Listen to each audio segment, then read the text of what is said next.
17 বছরের বেশি সময় লন্ডনের রাজনৈতিক আশ্রয়ে থাকার পর দেশে ফিরছেন বিএনপির ভারপ্রাপ্ত চেয়ারম্যান তারেক রহমান। 25 ডিসেম্বর তার দেশে ফেরা উপলক্ষে ব্যাপক প্রস্তুতি নেওয়া হয়েছে।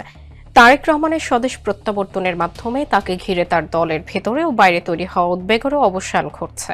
রাজনৈতিক বিশ্লেষকরা বলছেন, তারেক রহমানের দেশে ফেরা তার দলের নেতা কর্মী ও সমর্থকদের কাছে অনেকটা ধ্বংসস্তূপ থেকে ঘুরে দাঁড়ানোর মতো, যা দলের জন্য স্বস্তি বয়ে নিয়ে আসবে। শুধু তাই নয়, তারেক রহমানের ফেরার মাধ্যমে সাবেক প্রেসিডেন্ট জিয়াউর রহমানের তৈরি করা দলটি খালেদা জিয়ার নেতৃত্বে সংগঠিত ও জনপ্রিয় হওয়ার পর আবার একটি সমস্যা সংকুল পথ পাড়ি দিয়ে তাদের বড় সন্তানের সরাসরি নেতৃত্বে পরিচালিত হওয়ার সময় পদার্পণ করছে। সোনামণিকে নিয়ে আমি থাকি চিন্তামুক্ত, কারণ আমি ব্যবহার করি এসএমসি এর স্মাইল বেবি ডায়াপার। বিএনপি আগেই জানিয়েছে, তারেক রহমানই ত্রয়োদশ জাতীয় সংসদ নির্বাচনে তার দলের নেতৃত্ব দেবেন।